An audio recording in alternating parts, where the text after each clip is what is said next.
You know that you never write the same way twice? Handwriting analysis, also known as graphology in the field of forensic science, is used to help determine personality traits and details about someone based on their handwriting.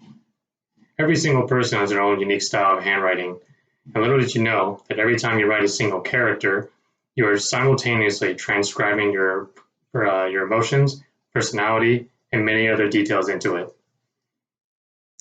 I chose to talk about graphology because ever since I took a forensics class in high school, I've always had a deep interest in the subject. In order to understand how powerful handwriting analysis can be, I will be discussing how one's psychological state affects their handwriting, what features graphologists specifically look for when they're analyzing handwriting, and how it is used to help solve crimes. In order to truly understand just how powerful graphology can be, let's first take a look at how one's psychological state can affect their handwriting. There are many ways one's psychological state can affect their handwriting. One such way is their mood. To in fact prove that there is a correlation, numerous studies have shown that an emotional experience contains the occurrence of numerous components, and motor skills, like handwriting, are one of its elements.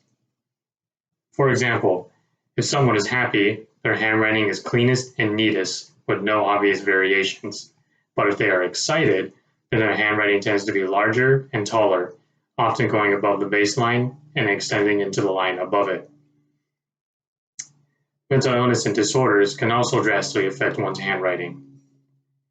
According to numerous studies, patients with depressive disorder, the handwriting of patients with depressive disorders is characterized by small letter size, a left slant, light pen pressure, lack of dots over the letters I and J, and many other things.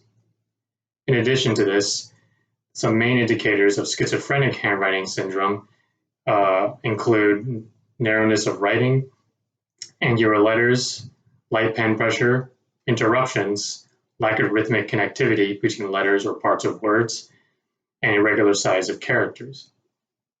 Now that we know how one's psychological state affects their handwriting, let's take a look at what specific features graphologists look for when analyzing handwriting.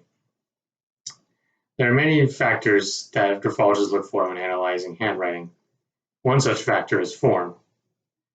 To be more specific, form looks at the shape of each individual upper and lowercase character and number.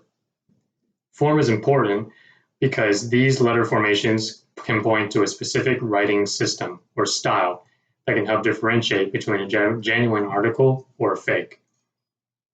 In addition to form, the size, proportion, and width are also key factors. According to numerous case studies, genuine handwriting has a certain definite and fixed proportion of the height of the letters to the length of the words, which means that the size, proportion, and width have the capability to analyze samples with both disguised and forged writings.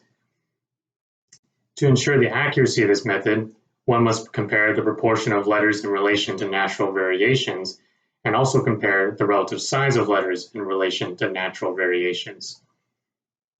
Now that we know what features graphologists look for when analyzing handwriting, let's take a look at how it was used to help solve crimes. There are many cases where handwriting analysis proved to be a powerful tool in helping to solve the crime. One such case was the United States v. Ruth.